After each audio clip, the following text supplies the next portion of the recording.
it's a pretty important topic for us here at Max Out Mindset, and as you'll hear from the Play for Paige Foundation. So here's our guest here. Me, you've heard about who I am. I've been in the business for a while. It's been a lot of fun working with a lot of cool leaders, teams, and athletes over the last 20 years throughout the country. We have one of our panelists, Coach Jess Knecht. She's a high-level volleyball coach in the high school and club space in this country. She works with a number of elite athletes in high school and college around the country on mindset and mentorship. And she's working on getting her master's in sports psychology right now. So welcome, Coach Jess. We have Coach Scott Papek, who does a little bit of everything for us at Max Out Mindset, all the cool podcasts, all the videos, the website. He also co-wrote a book with me called Max Out Mindset for Parents. And he's currently getting a degree in applied positive coaching. And so we're going to talk about that a little bit. And then, of course, the next thing I wanted to tell you about is the Play for Paige 33 Foundation. You'll see Jason and Barb Roessner here. Welcome, Jason and Barb. They started a foundation in honor of their daughter, Paige. You know, for those who don't know Paige, Paige is, was a softball player, as well as a wonderful human being. She played for Scott. She was getting ready to go to the University of Sioux Falls on a softball scholarship, but she battled depression and anxiety and lost her life to suicide a little over a year ago. And her parents chose to establish a foundation to help student athletes and students like Paige who are affected by mental health conditions. And their mission, they'll go into it in much more detail later, is to spread awareness about mental health among students, student athletes, and to know that they are not alone. That's something that we at Max Out Mindset believe too, that there are others fighting the same battles.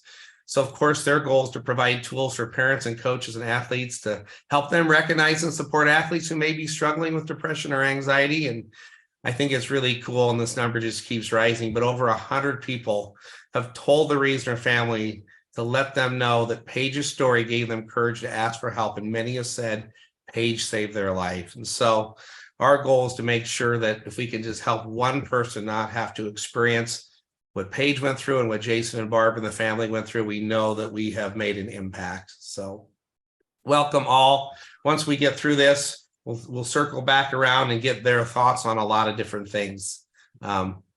Here's a picture of Paige, two pictures really. This is Paige in the non-sport world, and what everybody knows who knows Paige in the sport world. She always had that smile on her face, but sometimes that smile was masked by internal sadness, and we'll get into that. So we have a number of products. We're not here to sell them today, but if you want to learn more, we're really excited about the Max Out Mindset for Softball book that's coming out in a week. It was inspired by Paige, to be honest with you. It's dedicated to Paige and the Roessners and Midland softball and the University of Sioux Falls softball. Had a volleyball book come out a few weeks ago, and a parent book as well. Again, if you want to know more, you can find these books and workbooks if it's something that would help you or your team understand how to max out your mind or somebody you're working with just a little bit better. For some people who don't like to read, we came out with a couple of cool video series, one in volleyball, and the one called The 7 Innings of Mental Health and Mindset Training for Video Series is coming out in a week or two. This is completely inspired by the Play for Paige Foundation, and it's a cool way to learn. So, all right, what are my goals today? Our goals, all of us here, provide education and awareness about mindset training and its role in overall performance, mental health, and well-being. And training your mind will not completely prevent a mental health condition, but it can help make it a little bit less, and even it can prevent at times from certain things happening. Of course, our goal is to reduce the shame and stigma regarding mental health care. And I always say every time an athlete with a platform or somebody with a platform talks about it, it reduces the shame and stigma for everybody else. And that is our goal with high performers, to know that there's no reason to be ashamed, to take care of your brain. And of course, to give you some strategies to attack your mental health injury like any physical injury. Even if you are blessed with good mental health, and about half the people in this room will be in your life, you will be impacted by it like we all have been. It'll be a family member, it'll be a friend, it'll be a teammate, it'll be a coworker, a significant other. And so if you can learn strategies, even if you're blessed to not need them for yourself, maybe you can point them out to somebody in your world, a family or friend, to say, hey, have you ever thought about journaling or something to that degree? I always like to tell you guys what my goals are for every team. This never changes, whether it's the sport or the level of play. But I define success in these 3 ways. So what's no regrets to us? You can look yourself in the mirror, your teammates and coaches in the eye, and absolutely know that you did everything you said you were going to do. So you cannot reach your goal that year, but you can still have no regrets. And yet some of you have probably been on teams or in organizations where you fell short, but you know there were things you could have done so much better that you were within your control. And there's usually the pain and regret in that situation. So the second one is not wanting to take your jerseys off when the season is over. That's hypothetical in a sense. But this was really inspired by a team that Jordan Larson played on for the University of Nebraska volleyball team many years ago, after her prior team with all the talent had fallen so short of their goals. And they wanted to do it differently the following year, and they built relationships and connections. And this team made a crazy run to the Final Four and then finally got beat to Penn State, who was undefeated. But after the press conference, they didn't want to take their jerseys off. That's how badly they wanted to beat it with each other. And when I ask teams, what would make you not want to take your jerseys off? It's always about relationships and connection. It's never about the record. And there are plenty of you out there and teams where the record might have been good and you couldn't wait to be away from your team because of the way they made you feel. So I really inspire people to build these deep connections so that there's joy and love. And no matter what, you don't want the season to be over. And then at the end of the day, can you put yourself in a position to max out? And all I mean by that is you can do everything in your power and still lose. Sometimes the other team maxed out. Sometimes you did everything. But all I ask a team is to put themselves in a position to max out when it matters under pressure. And we can train our brain for that in sport, and we can train our brain to handle pressure better in life as well. I want to tell you about a few things, what I call prepare your mind for battle. There's 3 parts to this. The first is called the power of the space. And Viktor Frankl was a psychiatrist. Life was going really well for him. He happened to be Jewish, and he was placed in a concentration camp during a period called the Holocaust. I'm sure many of you know about that time period. And everybody in his family, including his wife, was killed. He survived. He wrote a cool book called Man's Search for Meaning. But he also said this, and this is the quote that I asked teams to talk to me about. Between stimulus and response, there's a space. And in that space is the power to choose our response. So I always ask teams to participate with me, but in this situation, I will tell you that that stimulus is any trigger that you have in life. It could be road rage, if any of you have that in traffic. It could be a terrible call by the umpire if you're a coach or an athlete. It could be a significant other or a friend saying something hurtful to you. And in that moment, in that space, I ask human beings to decide how to respond. I believe we can train our brain to have an extra few seconds to take a deep breath, to walk away, to make a conscious choice to not add fuel to the fire when somebody says something hurtful, or someone cuts you off in traffic, or the referee blows the call. We still have 10 or 15 seconds to be ready for the next moment. And how we manage that space has a lot to do with how healthy we are in life. And for the adults that are a little bit older in this room, I always like to remind people that when there's been life regrets, when we look back at our regrets, it's often when we didn't handle a trigger very well. It's maybe something we did or to blow up a relationship early in our life. Maybe it's the way we reacted to our teenager when they stressed us out and it broke trust. But when adults look back on their life, a lot of times the regrets are because I didn't handle the trigger very well. So we all have to know our triggers, and we all have to have strategies to be able to take a deep breath and walk away. I put attitude, effort, and positive energy inside that circle because it represents something, and I will ask people to tell me, and usually somebody will be quick to tell me it's because it's things that we can control. And it's 100% correct. 3 years ago, what I would have told you, because those are in your control, attitude, effort, and positive energy, that if you don't crush those every day, that's a problem for you.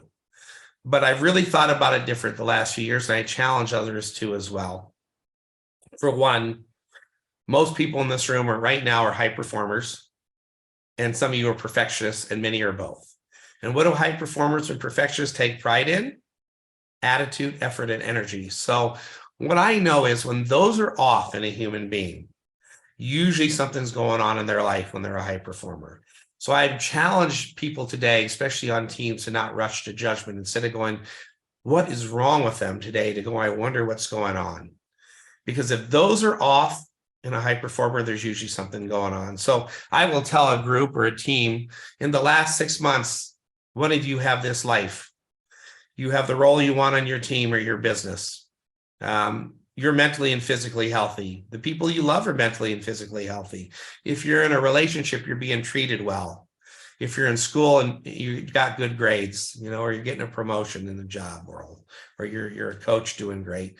And if you have a little extra money in your pocket, because not everybody has that to spend, I would say that's not a bad 6 months. But what I promise teams is that there's at least one person in the room whose life is not as good as that. Could be a big one person or more, whether you know it or not. In your room, it might be the worst few months of their life. And it's really hard to have a great attitude and effort when life hits us that way. And I think between COVID, politics, social media, being a student athlete, being a coach, being a high performer, it's probably never been harder to maintain a good attitude and effort on a consistent basis. So I always say, if life's going great for you and you have excess, share it with somebody, they'll pay it back to you. I call those things that we can get better at and we can train. Okay, positive psychology, just in a couple of minutes. Coach Osborne, famous football coach at Nebraska, for those of you who don't know, athletic director, congressman, a mentor of mine. He said the best way to change behavior is to catch somebody doing something right and reinforce that. And I always tell coaches and team leaders, if you want someone to run through a wall for you, spend more of your energy catching somebody doing something right and praise them. And if they're struggling with something and they finally get it right, shout it out to them, right? Praise in public, criticize in private. And it doesn't mean you have to be soft. You can still hold your team accountable. I just say, don't make it about your personality. Coach Don Wooden, pretty famous coach back in the day, said young people need models, not critics. I challenge coaches and team leaders again.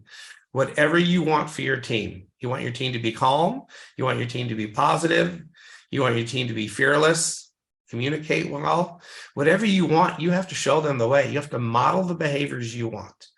And I'll give you an example in the volleyball world with Jordan Larson again, played for Nebraska, top 5, if not the best volleyball player in U.S. history. She said to me last year before the Olympics, she went back to the Olympics because she wanted to win a gold medal. The U.S. had never won one before, surprisingly. She also would tell you, if she was sitting here, that she wanted to go back because at best she was an average teammate and an average leader. She wasn't great.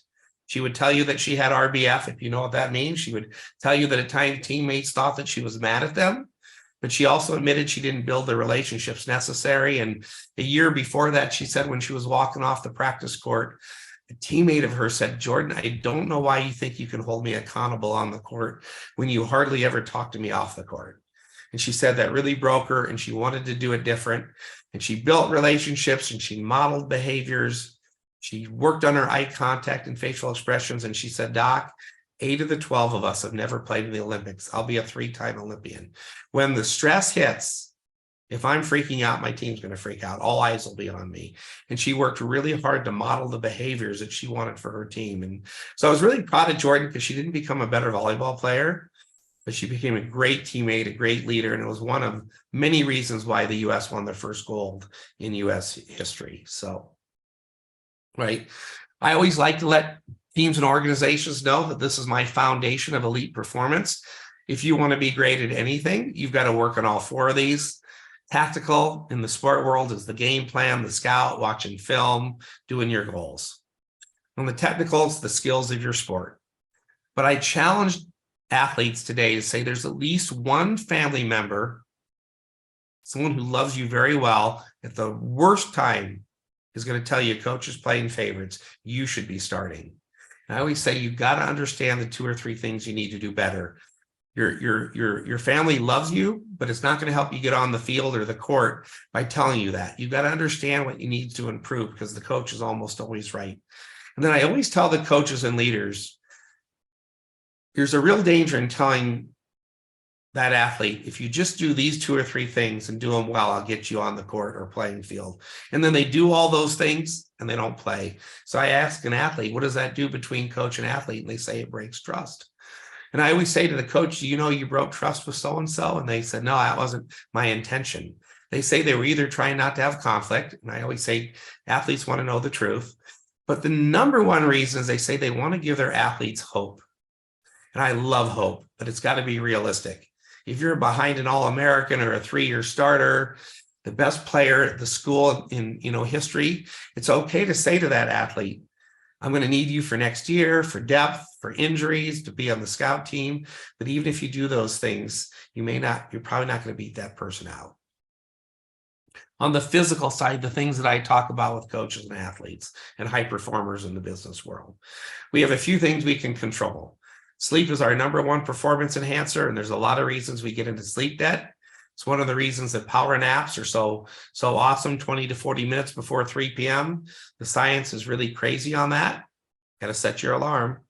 But any of you that don't sleep well, know that you don't feel good, you don't focus as well, you don't concentrate as well, you're more emotional, right?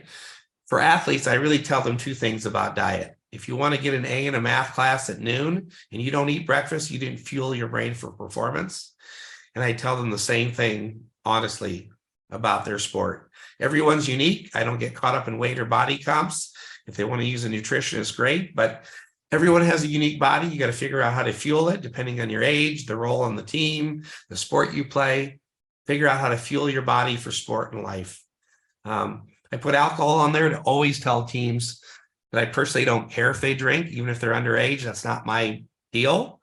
But I do tell them that if they're on a team and they think we over me, many times they will make a better decision than if they were just by themselves, because they think, well, what if I got an MIP or had some embarrassing behaviors after I had a couple drinks and it got back to my team? What would that do? And whether it's that or causing drama, staying out late and not getting your sleep, I always say when you think we instead of me, we often make a better decision than we normally would. Recovery for me means that a lot of high school and college kids, they like to hide from their trainers and coaches when something's bothering them because they're finally getting reps. They don't want them taken away. And I always say the best are obsessed with sleep and recovery. And they don't let little things turn into big things. And again, we over me, you have a little calf ache that turns into a calf pull. That hurts you, that hurts we. So we over me is a big way to think about that. All our controllables. And then on the mental side, it's 2 parts. I'll give you a brief overview on elite mindset. And of course, we're going to talk about mental health, and I'm going to put my mental health hat on now and then again near the end of this thing here. So I just think it's that important to talk about it more than ever. And here's some pretty sobering statistics for just teenagers today. 15% have reported depression, 30% anxiety. Suicide risk in youth has increased by over 50% in the last 20 years, and it's the second leading cause of death in teenagers. This is the disturbing one to me. Well, they all are, but 17% of kids considered suicide last year. 15% actually made a plan, and a little over 8% made a suicide attempt in the prior 12 months. This was data about 6 months old right now. Pretty scary. Lifetime risk of a mental health condition, I told you, is about 50-50. And if it runs in your family, right, sometimes the risk goes up. So I always challenge coaches and athletes in high performance to know their genetics. The data does not get much better for student athletes. They're not protected. This is last year, Division I student athletes. Depression, similar. Feeling overwhelmed and anxious, 30%, but only 10% asked for help. That number is going up, at least in my world, because the more we talk about it, the more we're getting it. The disturbing number was that only half of college athletes even knew where to get help.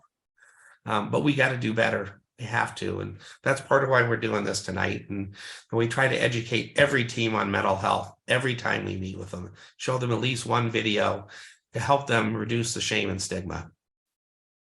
There's some risk factors. Athletes know these too. High-performing female perfectionists, those odds I just showed you actually go up slightly. There's a cost to being great. And so we got to learn how to manage perfectionism. We have to learn how to manage depression, because that's a risk for suicide. And I always like to remind people that some of you are great coaches or athletes because you work your tails off, but you might come from a line of great athletes. Some of you are great in school because you work really hard, and some of you come from smart people. And all I mean by that is sometimes we inherit really cool things from our family, and sometimes we inherit things we wish we didn't, like depression or anxiety or breast cancer or substance problems, and we have to know those. And then there's a lot of other risk factors that a lot of athletes struggle with. Self-esteem, some come with a history of abuse or bullying, LGBTQ plus, learning disabled, if you got a substance problem, there's a lot of risk factors. But for the high performing people that we're around, those top three are the really key big ones for us.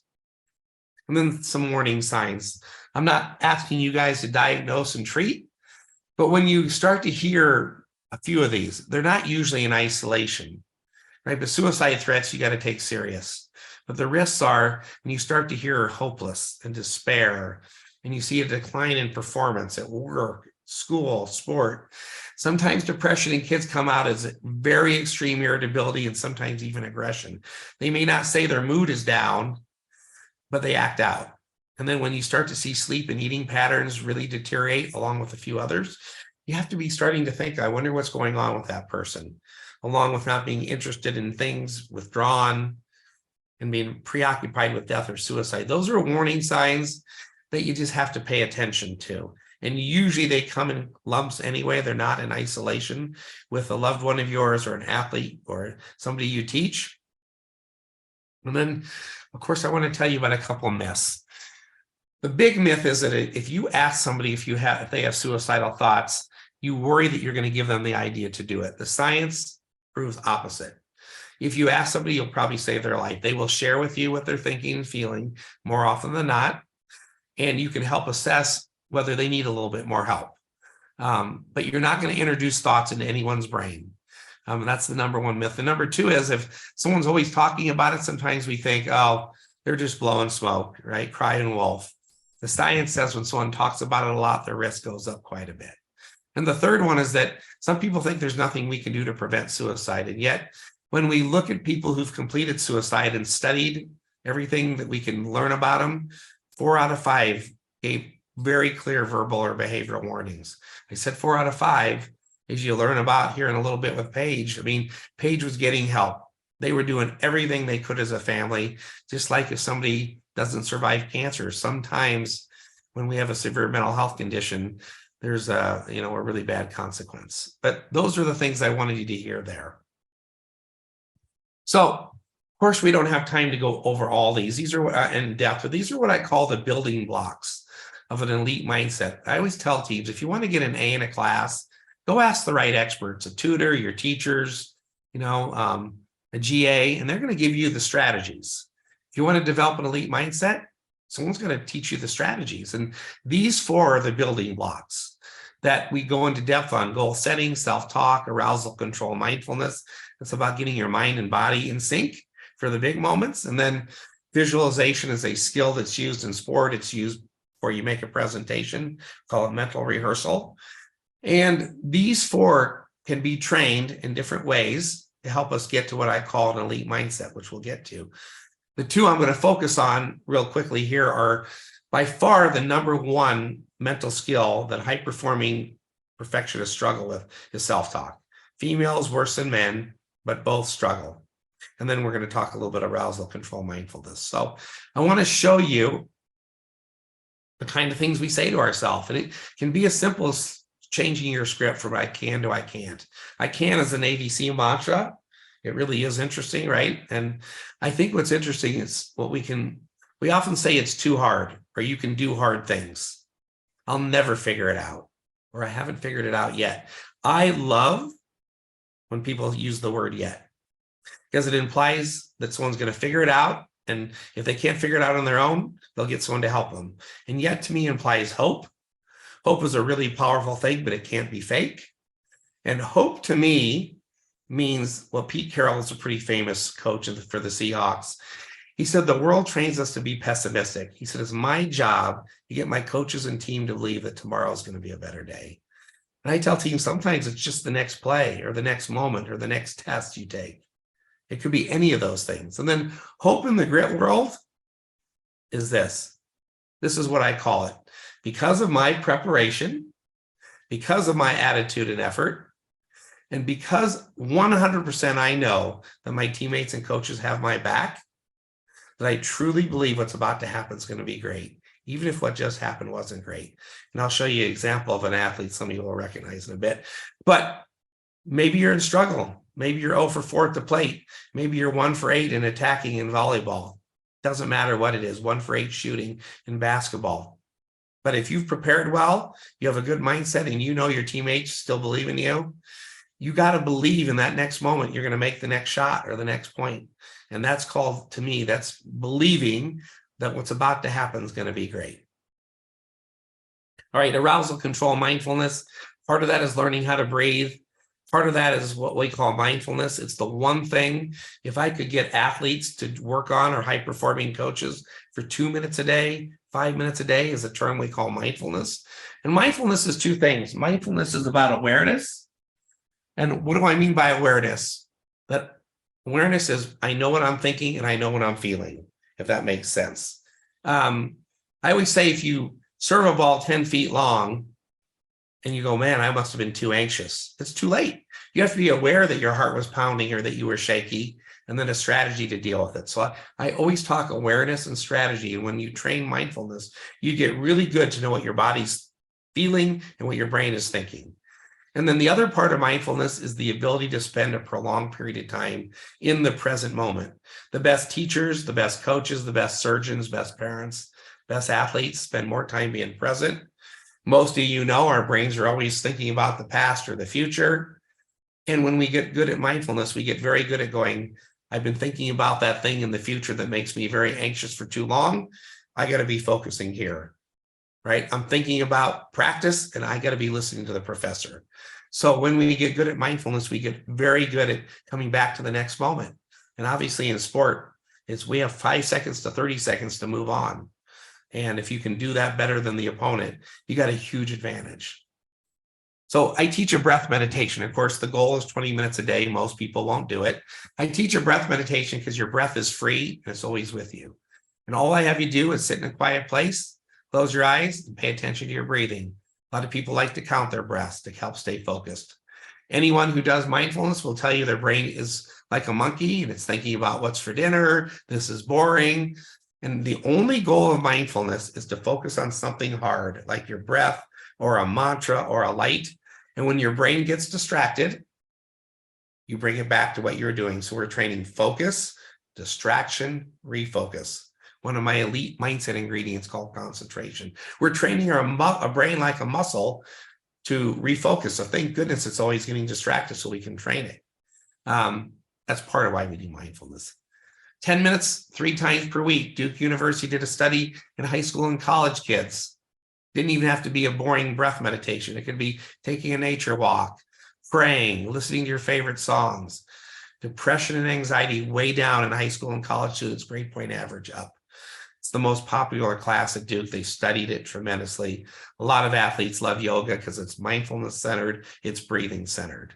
If you could just do 2 minutes a day, I promise you, it will have benefits. Because here are the 4 big benefits to mindfulness. And so I always say to teams, how can you not be a better coach, human being, student athlete, if you don't have better focus, can stay calmer under stress, increase memory, right? And then my favorite one is increase kindness.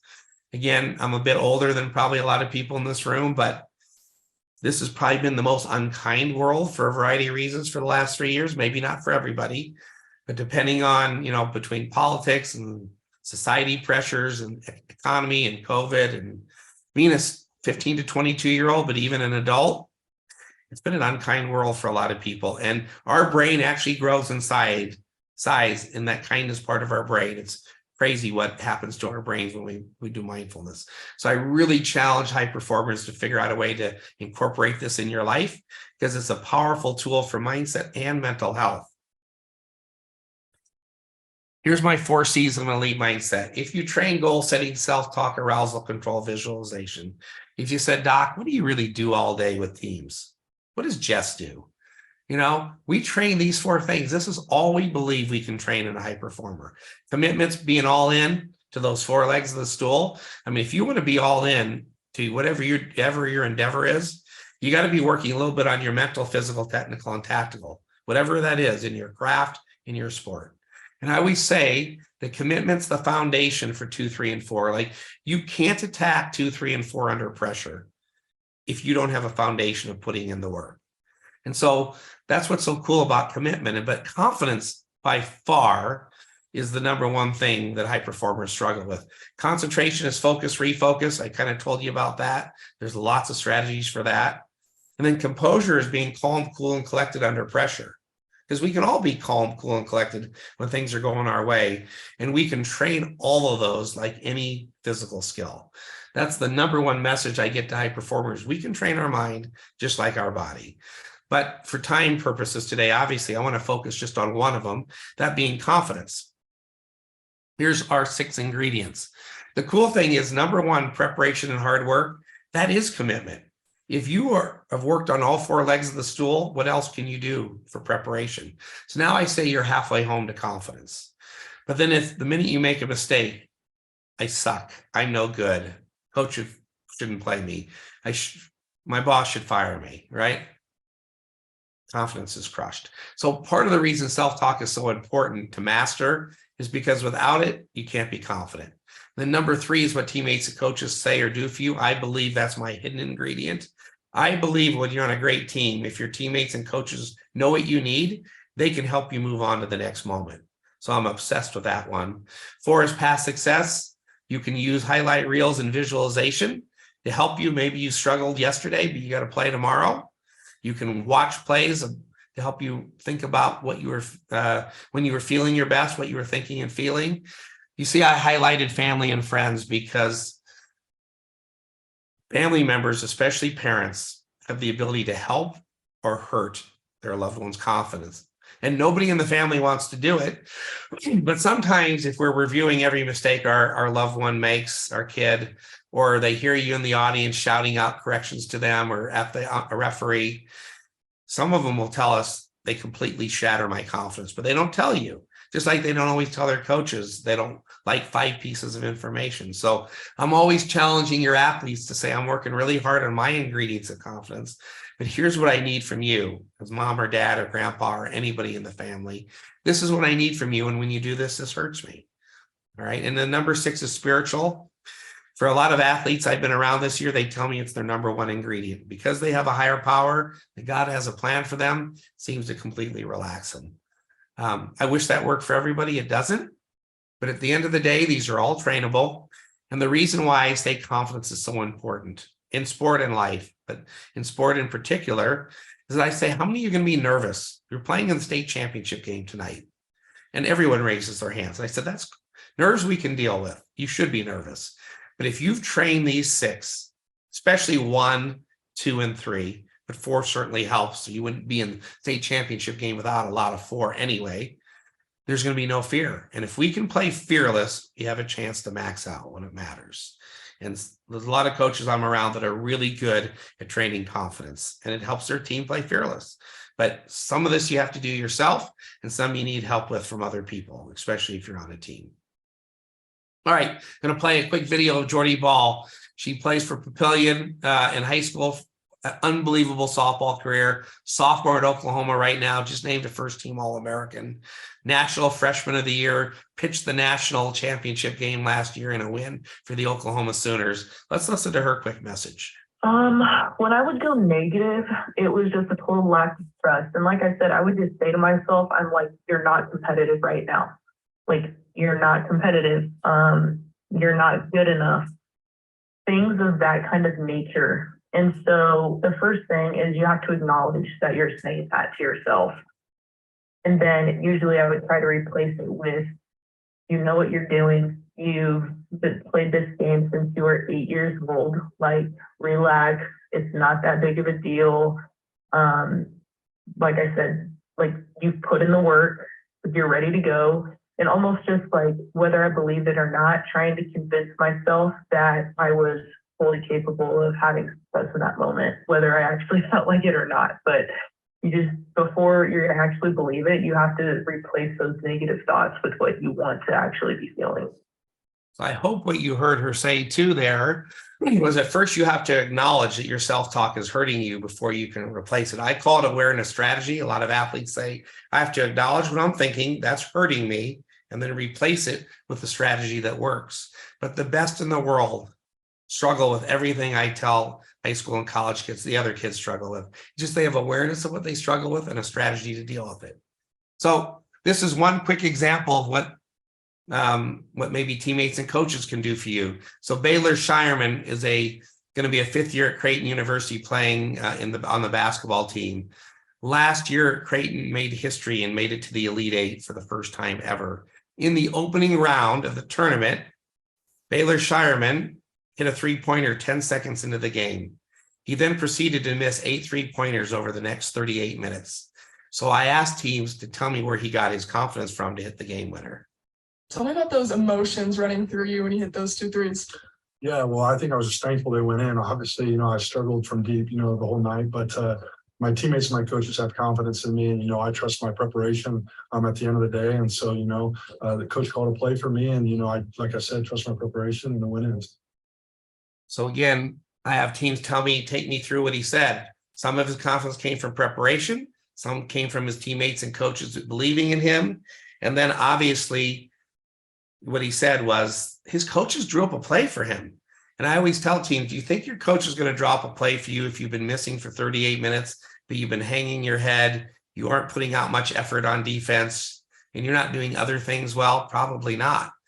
But if you're the best shooter, the best hitter, the best attacker on your team, and if you're in struggle, but you're getting rebounds and playing great defense, and you got a great mindset, coach is probably going to drop a play for you when it matters. And it doesn't mean that the shot goes in, but it gives you the opportunity to do it. So that's an example of what most athletes will tell you. Where do they get their confidence? Even though he had missed all night, when the moment came up, he believed he was going to make that shot. So this is April Ross, just won a gold medal in beach volleyball last year. I want you to listen to the tools in her toolbox.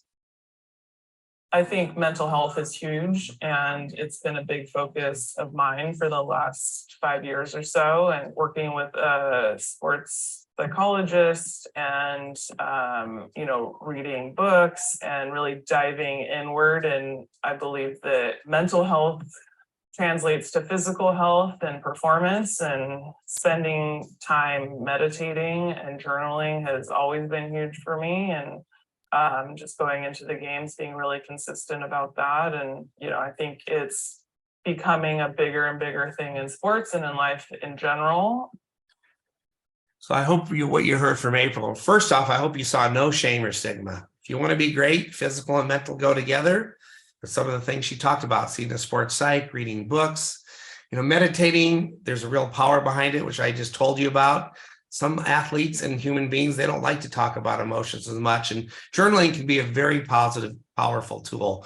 I just challenge you to know the tools. Like I said, even if you don't need them for you, you might need them for a loved one or a family member or a significant other. And here's just some of the tools in the toolbox. Here's a lot more: getting out of nature and music and gratitude. And there's dozens of them. We just have to figure out what the tools are that work for you, throw out ideas to other people.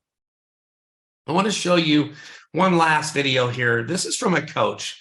This is Coach Rhonda Revelle, Hall of Fame coach at the University of Nebraska in softball. And I think because there's a lot of parents and coaches on here too, but I really like her message. And she's very open about mental health and needing an inner circle. So I just want you to hear her message here. There are oftentimes you feel alone, and there's a book called The Tough Stuff, and it's the 7 hard truths of being a head coach. And that book, it's a nice little paperback. But that book even talks about that sometimes head coaching is one of the loneliest jobs out there, because, it's like Coach Osborne used to say, when you're doing well, they're never as good as you say. And when you're doing poorly, it's never as bad as they say. And I think that, so when you're really in a dark spot, to have someone or maybe a couple people in your inner circle that you can just, first of all, verbalize that I'm in a dark place, and not worry about anybody else finding out that, oh, Ron is in a dark place. And then if they have some experience with people in a dark place, whether they're a coach or a counselor or sports psychologist, they can help maybe give you a tool to help you help yourself. So that's Rhonda Revelle. I mean, I think at coaches, it's very lonely to be a coach. Some of you know that. It's lonely to be a boss. Sometimes it's lonely to be at the top when you're a leader. And I think that notion of having an inner circle and having people that you can share what you're thinking and feeling, and you're going to hear the truth in them, but they're also going to support you, is really powerful. So it's not just the athletes that struggle. It's the coaches, it's adults. We're under a lot of stress today.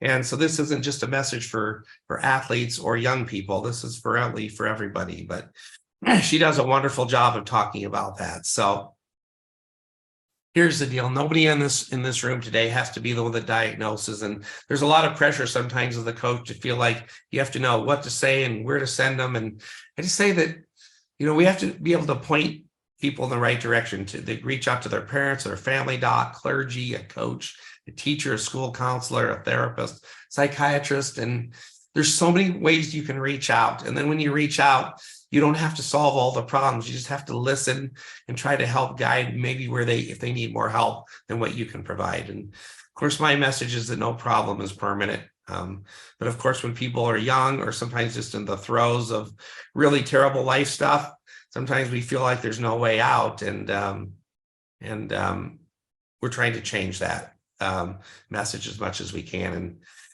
there's a national suicide prevention line. There's Nebraska lines. There's crisis lines, and there's lots of ways to get help today.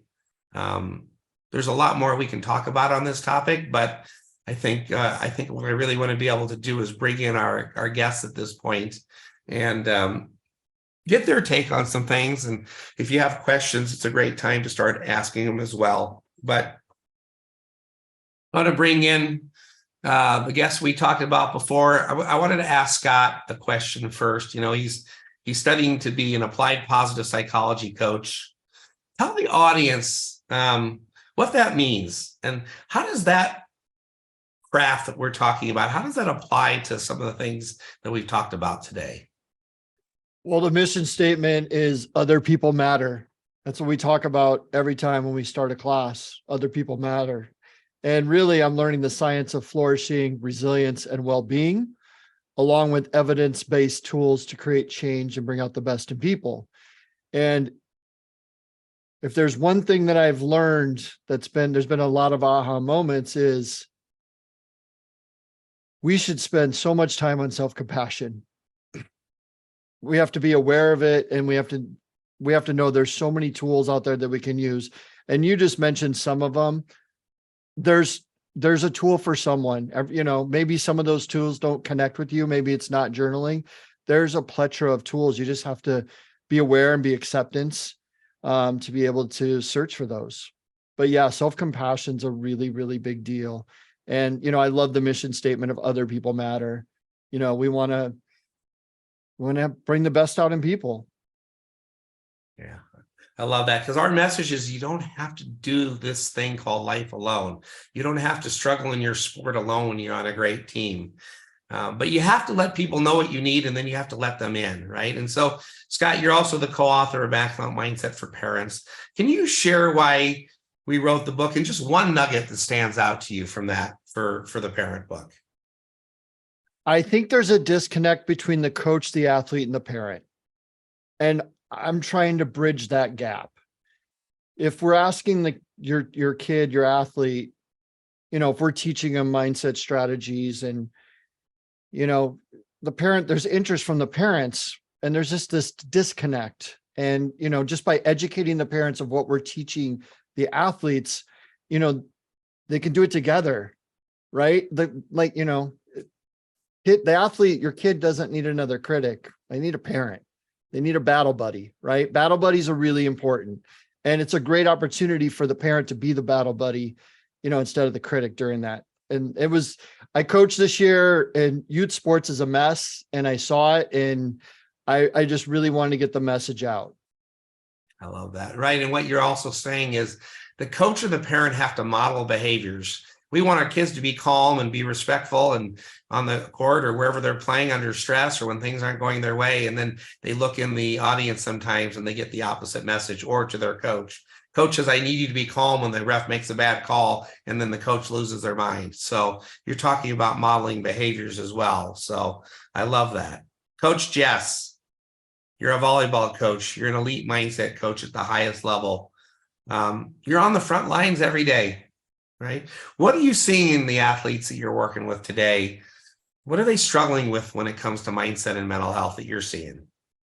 I think some of the biggest struggles are in understanding that you don't have to do it alone. I think being an elite athlete or someone that's elite in the classroom, elite on a sports field, or just elite in life, we have this tendency where we think we need to be perfect. We have to have it all together, and I think for me, right, as I share with these athletes, they're looking at examples of athletes being really, really successful. I mean, and they don't always notice the struggles. And so I think it comes down to having brave examples in society that are sharing that vulnerability is a strength. Mental health matters. And that's one of the reasons why this webinar is put on tonight. And so Roessners, I thank you, right, for your foundation. I thank you for being a strong advocate. This is a brave example. I can turn any athlete to this example, your foundation, the things that you're doing in community and across the nation, the understanding that to have a brave conversation that mental health matters and that you are not alone, as you shared too, Doc.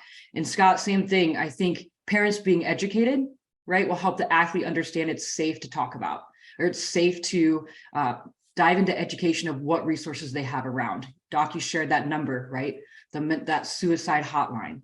I also think too, it's understanding, right? Mindfulness. Why do I feel the way I feel? What do I do with this emotion that maybe has come up that I don't know how to deal with? And then it's taking action and reaching out. Oh, I love that. The common ingredient, and again, for the audience, Jess does a wonderful segment or her own podcast on our Max Out Mindset podcast. And the reason I say that is, one, they're free, but two, she interviews one elite performer after another, and the common theme is they all struggle and they're willing to talk about it. And then they're willing to talk about their strategies. And so it makes your loved one or yourself not feel so alone. Like, wow, I thought I was the only one that struggled with self-talk or confidence, or I'm the one that always chokes, or I struggle connecting with other people. And we keep hearing that from your athletes. I struggle, but thank goodness I've reached out to someone like you, Jess, because sometimes I just got to get it out of what I'm thinking to you. And that already diminishes kind of what I'm feeling in a positive way. So I thank you, Coach Jess, for everything you do, because being on the front lines, and I know you get to do some cool coaching stuff too, but it's you have to sit in that with athletes that appear to have it all, right? Everyone else thinks they're the perfect person, but they're human and they struggle. And we want everyone we work with to know that the best in the world struggle with everything you do. They're not spared. They just work on it, right? So, all right. Of course, Barb and Jason, thank you for being here. Thank you for meeting you. Before I ask you a question, I have to tell one quick story because it's part of why we're so connected in a way. But, when I was a senior at Washington University in St. Louis, it just took my MCATs. It was going to be the greatest senior year of my life because finally there was no pressure. Going to go to med school. And then one of my best friends committed suicide by gunshot. His name was Gary Gershon. And it just ruined our world. We didn't understand it. We didn't understand he was struggling. We look back and go, how did we miss it? How did we blow it?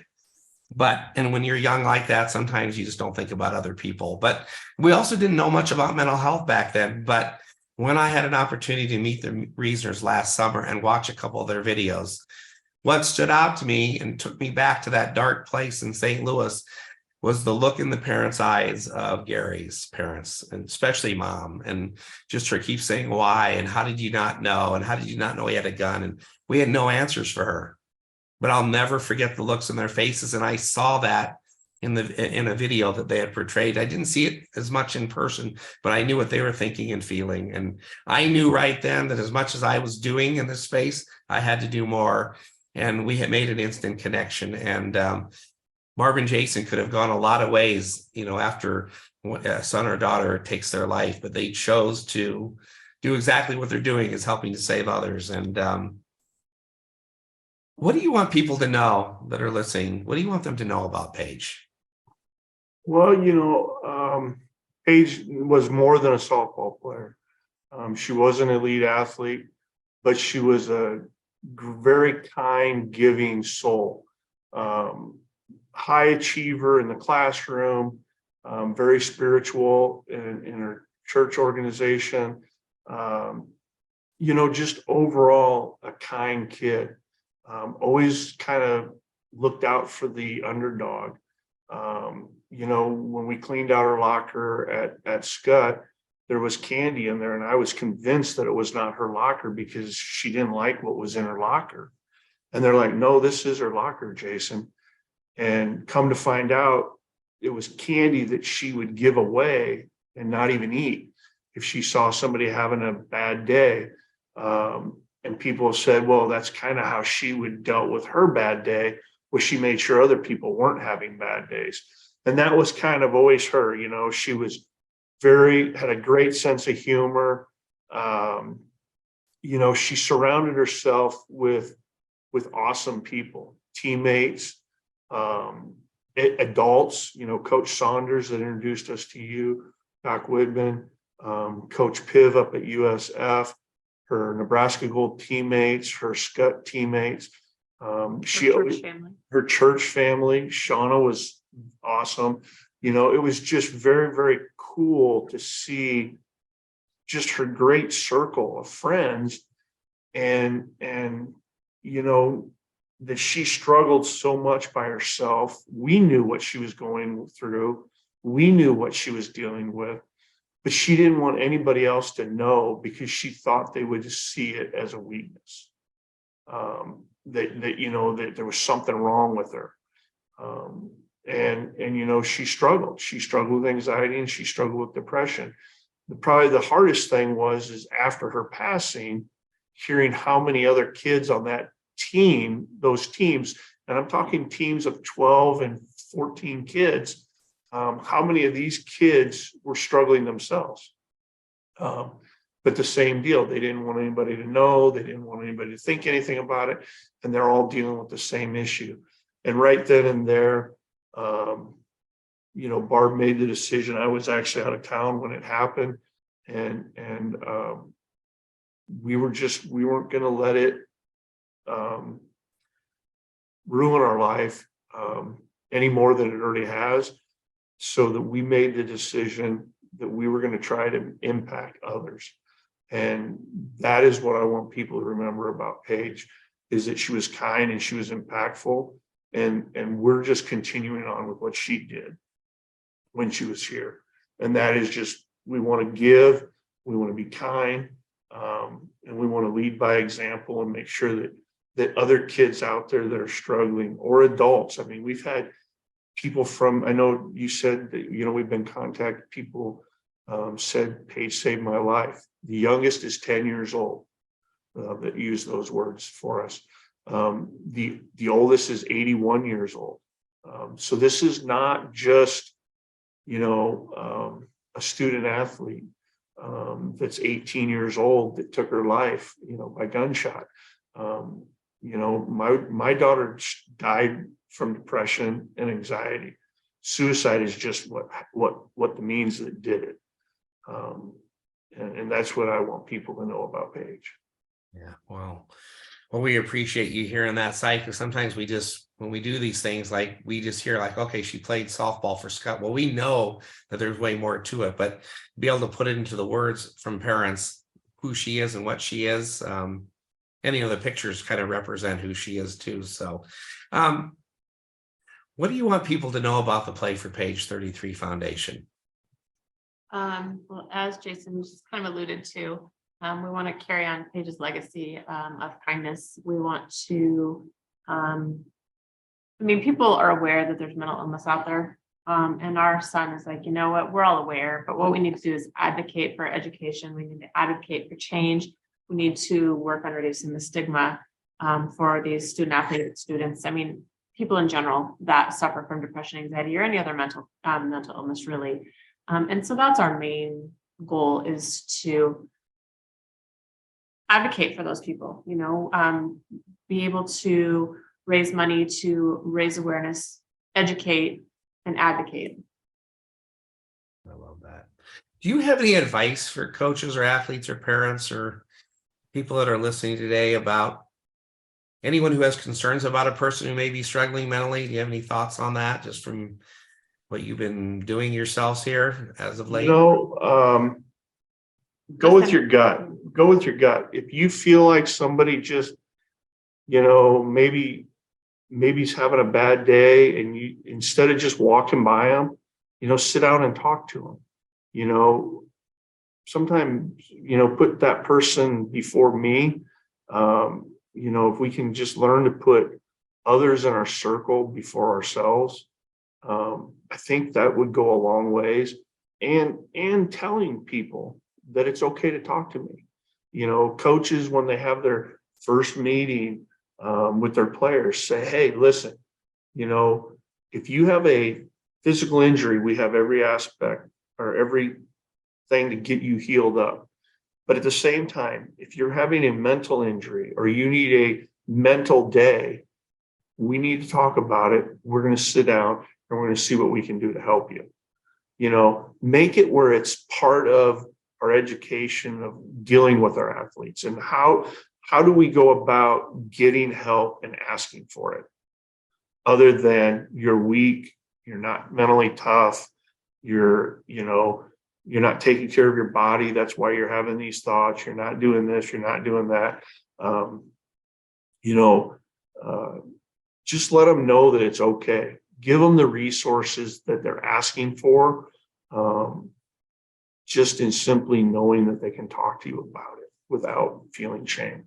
And to the peers, it's absolutely okay to reach out to somebody else if you're scared because of what your friends have told you. If you don't know how to respond, if you don't know what the next step is. We have had kids call us to say, my friend sent me a picture.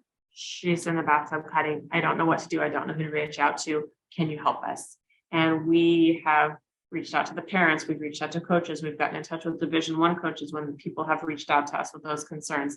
So it's absolutely okay to let the adults around you know that your friends are struggling and they need help. And many of these people, college athletes are adults, Right.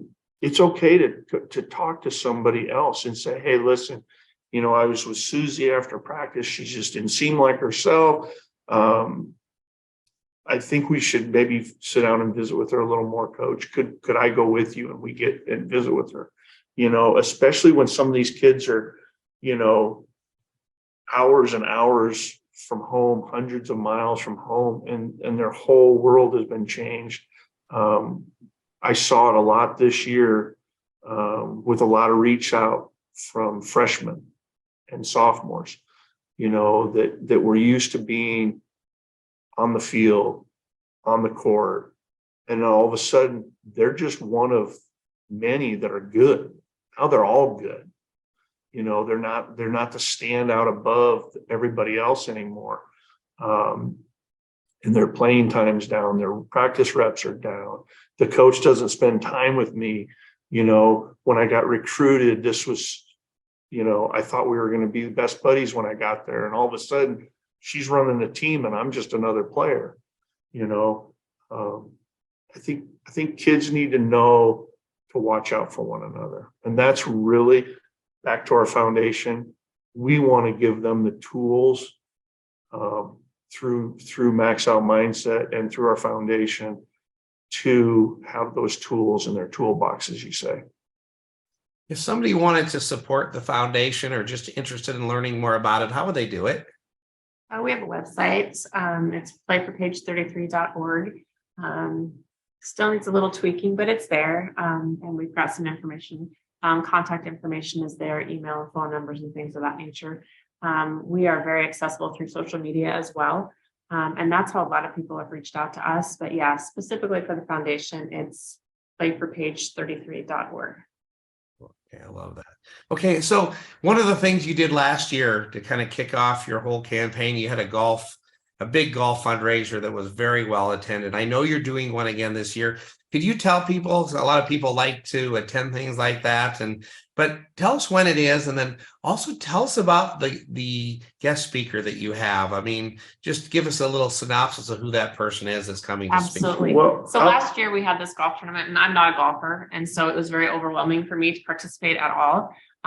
But it turned out to be a great day. We had beautiful weather. We had a ton of people there. We had so many volunteers. And my takeaway from the whole thing was the best part, having the golf course people tell us that we had the best run event that he'd had all year, no complaints, everything went off smoothly without a hitch. And he was so impressed by our volunteers. And so all of those people were friends of Paige's from church, from school, from softball, from different places around the country. So it was pretty amazing to see the college kids come back to help out. And we decided to have it again this year. So September 11th, Monday, September 11th at Indian Creek in Elkhorn, we are having our second golf tournament.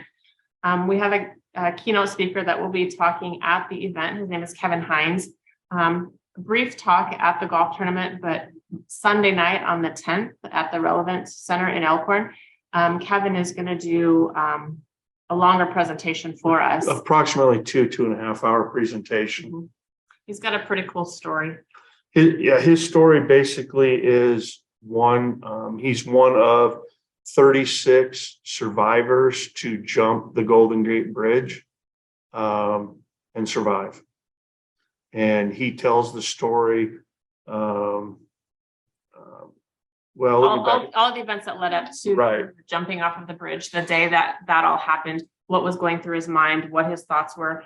And then the second he let go, that he had instant regrets. He didn't want to die. And he started praying, please don't let me die, please don't let me die, please don't let me die, please don't let me die. He hits the water, he survives, and he's like, oh my gosh, I'm alive, and I'm going to drown. And then something starts hitting him, and he's like, great, I'm going to drown or get eaten by a shark, because there's shark-infested waters under the bridge.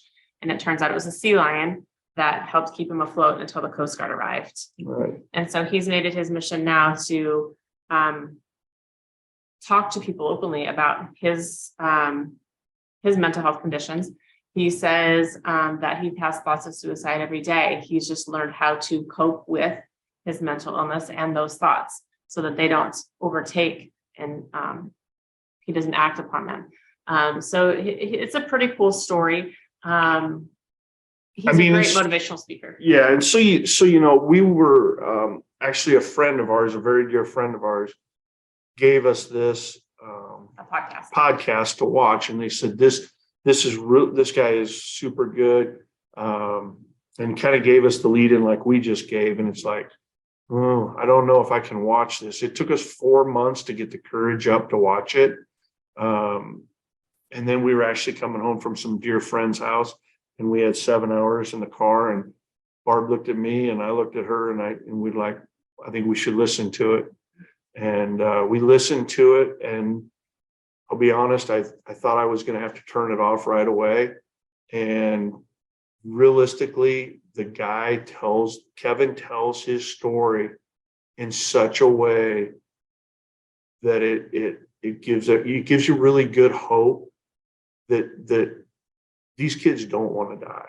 They just don't see the other way of doing it. They don't see how to get out of the misery and the dark that they're in. And he tells it in such a way that after he gets through his story of what happened to him that day, it's awe-inspiring to listen to him tell how it builds up, how he got there, and what people can do to watch and learn from their peers. You know, his whole thing was that day, all he wanted was one person to ask him if he was okay. He made a deal with himself that if one person would have asked me if I'm okay, I was going to tell him what I was going to do. Nobody asked him, including the lady on the bridge when he was crying, 19-year-old man bawling on the bridge, taps him on the shoulder, and he's like, thank God somebody's finally going to ask me if I'm okay. Could you take my picture, was her question. He snapped the picture, and then we know what happened after that. So that's our golf. it should be a great event. Again, It's free to the public. free to the public. Would like to have the room full. Yeah, the speaker is free. The registration for the golf tournament, sponsorship for the golf tournament is open at playforpage.gov.com, and you can get on, sign up, donate, whatever you like to do, volunteer. Go to the bullpen for volunteering, sign up. We'd love to have people. Oh. Well, I mean, the overriding message there is, and what we heard from him is that if you just choose kindness, we spend so much time with teams trying to say, whether it's a teammate or the janitor, like, you never know what anyone's going through in this world. So why don't you just choose kindness? But you have to be aware enough to get outside your head to pay attention to other people, to see if maybe they're struggling, or maybe it's just the nice, kind word you say to them today is what turns it around for them. So, Coach Jess, I know you think, you listen, you've heard a lot. Like, you have any other thoughts about anything that's come to your mind? I'm going to try to brush off my golf skills. I already put the dates down on the calendar. I'm pumped. I think to wrap things up, it's really just that simple message that vulnerability is a strength. And that simple question of how are you, or that moment, athletes, coaches, community, right? Be mindful enough to take a moment and pause, right? And just ask a simple question. Hey, how are you? You know, I had an athlete this morning that just was in a little bit of a funk during a lesson. And I just had, hey, come over here. I go, how are you? And I go, I don't want the good answer. And I don't know. But just give me a moment and let me in and give me an honest answer. And she had to think about it. And her response, I'm just tired.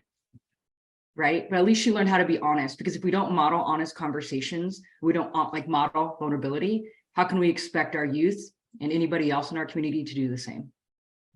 Wow. Yeah. Now you know why Coach Jess is so good at what she does. And that's no joke. She's a true superstar in the field, and only getting better. Coach Scott, any final thoughts from your brain?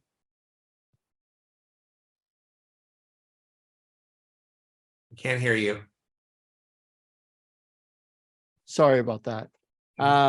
Yeah, there are just a lot of tools, and look for the ones that work for you. And I mean, obviously, like, choose kind and choose yourself.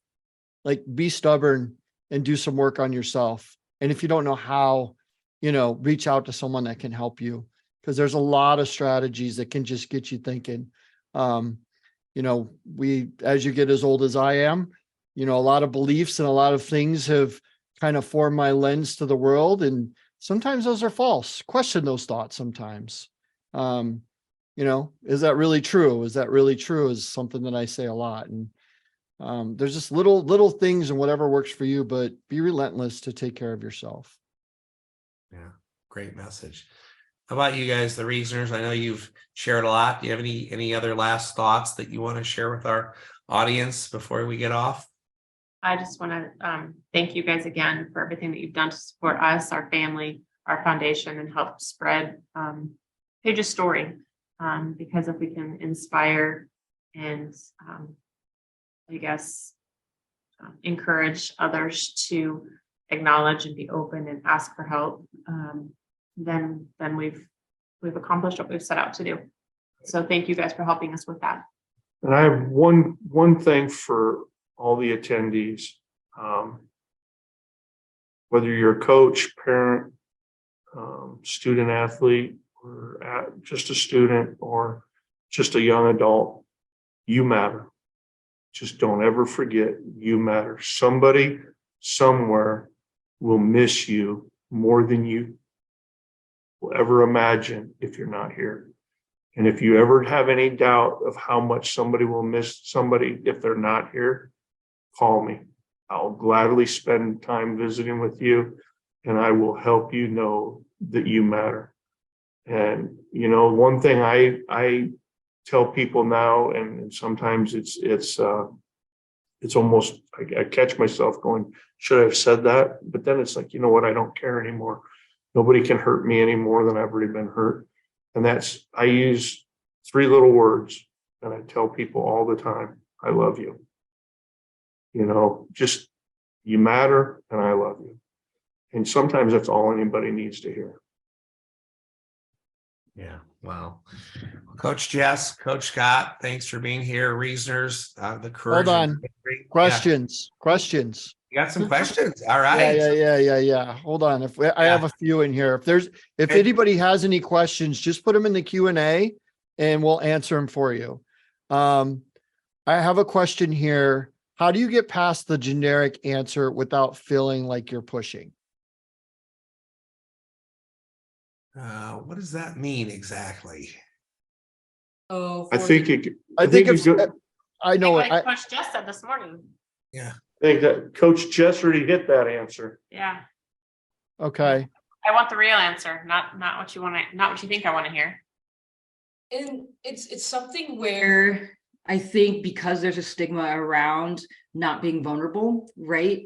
And they're going to give you the I don't know, the good. And so maybe it's a different question of how are you, being like, tell me something good about your morning, right? Or give it a different perspective. And you already know body language can tell, head down, dragging feet, right? Or you can just say, hey, tell me something good about your day, or I've noticed you're not your joyful self, or whatever characteristic it is for that athlete or person. I think it's really great highlighting I call it pulling the gold out of someone. Lay on a compliment, right? Lay on something that they're really awesome at, and then swing back around and be like, how are you? Fill me in on what's going on in your brain. Or fill me in on that TikTok you just made, and then ask what's going on in your brain.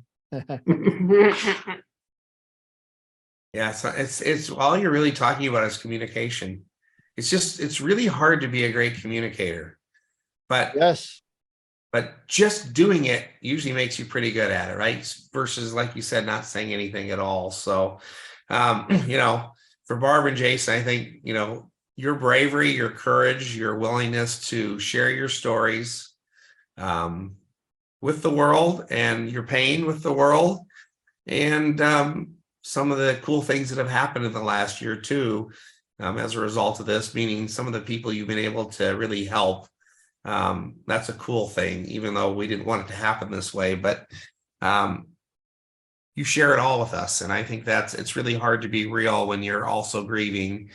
And that's one of the many things that impressed me about you two. And and again, I think leaving, our audience here is that we want you to be able to have people in your world, yourself, attack your mental health injury like anything else, right? And most high performers, if they hurt something on their body, they go get help for it. And we're trying to get people to understand that if it's above the neck, it's in your brain, there should be no shame, no stigma, just attack it.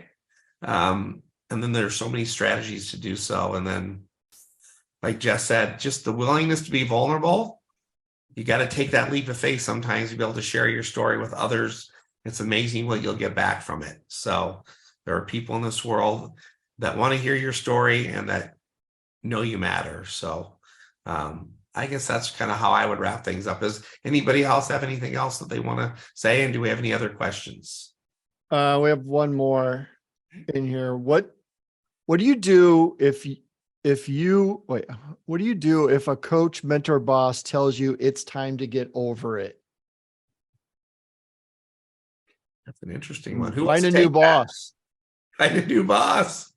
Yeah. That's what I would say right now, and that's coming from a grieving parent's perspective, though. People say get over the grief. Why? And that there's we'll never get over that.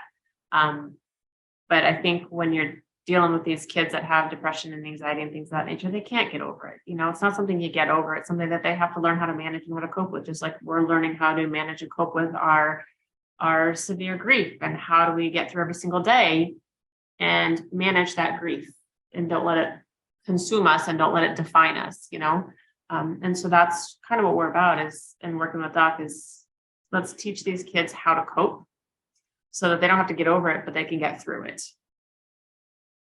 That's a really hard thing to answer when it's a boss or somebody that maybe in the short term your funds depend on it, but then it also tells you that boss is creating what I call a very psychologically unsafe environment. And if a boss is going to say that to you, that's probably not in isolation with all the other things that probably make it a very terrible workspace. Now, in the short term, sometimes you have to find a way to not make that personal while you're trying to figure out what do I do? Is there a better place to go work?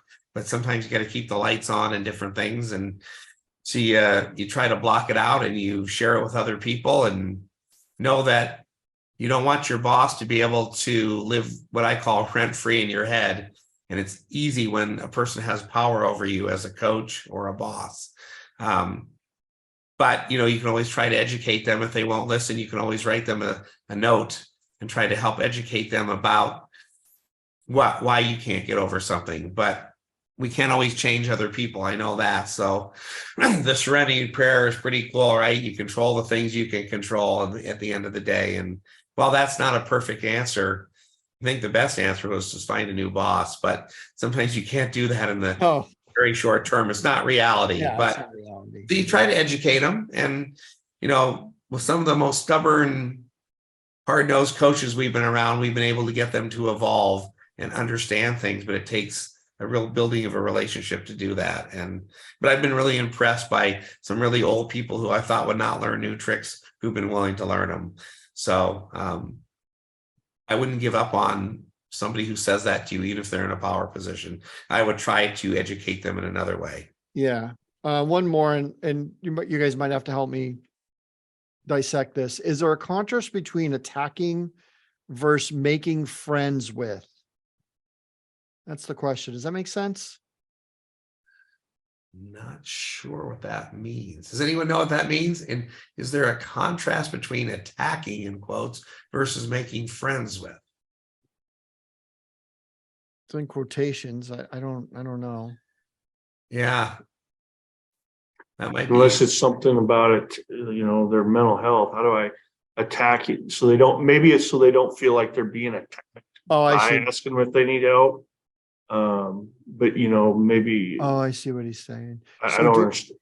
It says, do we resist anxiety versus learning about it? Oh, I see. Attacking your mental health versus making friends with it, or do we resist anxiety versus? Got you.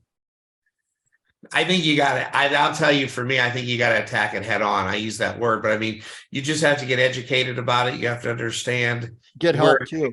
where your anxiety is coming from. You have to learn about it. Some of our anxiety is healthy.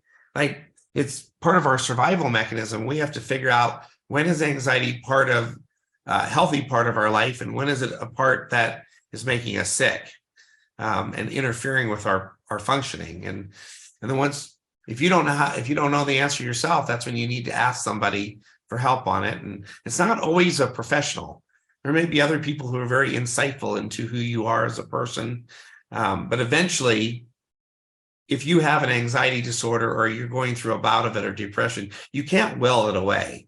And you can't just, I used to hear in North Dakota, pull yourself up by the bootstraps and get on with it. That doesn't work. And part of the reason why farmers killed themselves at such a high level up there is that when they did try to pull their bootstraps up and it didn't work, they were seen as in their minds as a failure. So they just ended it. And so at some point you have to acknowledge it. It'd be no different than if you get a cancer diagnosis. You have to be able to get educated about it, figure out what your options are, and go after it. And not be ashamed about what you have and attack it in that way. That's the way. Anyone else have a thought on that? It's more common than not for athletes, right? That's the world that I serve, to have anxiety. And I think we just ask why, to just begin that simple conversation. One, we honor the bravery to reach out and say, hey, coach, or hey, Jess, hey, fill in the blank. I feel like I'm anxious, or I have anxiety, and it's either been around for a long time or it just suddenly came up. But it's really to understand the why. Tell me what anxiety feels like. Tell me physically what happens. Tell me when it happens, right? So we can start to dive in of where and why. From that, right, there's medical professionals, but to be able to talk about anxiety, that's one of the biggest wins. Yeah. Put it into words, right? And when we really look at high-performing perfectionists, one of the biggest sources of their anxiety is they tend to spend way much time in the future on things they can't control, and our brains are worrying about all these things out there. And part of training mindfulness is to be able to be aware that there's times to think about the future, but if I'm worrying about something for 5 minutes and it's making me sick and I can't do anything about it, to go, I thought about that for too long now, I got to come back to here. awareness that I shouldn't be out there for too long, bring it back. And so getting aware of what we're struggling with and why, and I think you did a good job of putting it into words, Jess. It's trying to learn what it means, what it feels like, and why. And then you can go about trying to treat it. So, or just work through the issue. It's not always a treatment. It's a strategy a lot of times. So any other questions, Scott, from the Q&A? Not at this time. We're going to be closing shop in 5, 4. Yeah. And then you can close it out. Really thank you guys all for attending tonight. I know it's the middle of the week. It's a busy week. It's late at night, but if you want to revisit any of this, or you didn't get to hear all of it, we'll have it on our maxoutmindset.com website here in the near future for you to be able to review. And we'll look forward to connecting with some of you. So if you want to reach out, you can go to our website, find our different email addresses. If you want to ask any other questions, you can reach the Roessners too through their website and through their Facebook. And we're here on a mission to make sure that if we can just help one person get through One at a time. right? One at a time. And we're not going to stop on that mission. And we're in complete alignment between Play for Paige and Max Out Mindset to go after this in a healthy way and educate everybody who wants to be educated. So thank you for your time, everybody, and wish you a great rest of your evening. Thank you. Yep. Thank you.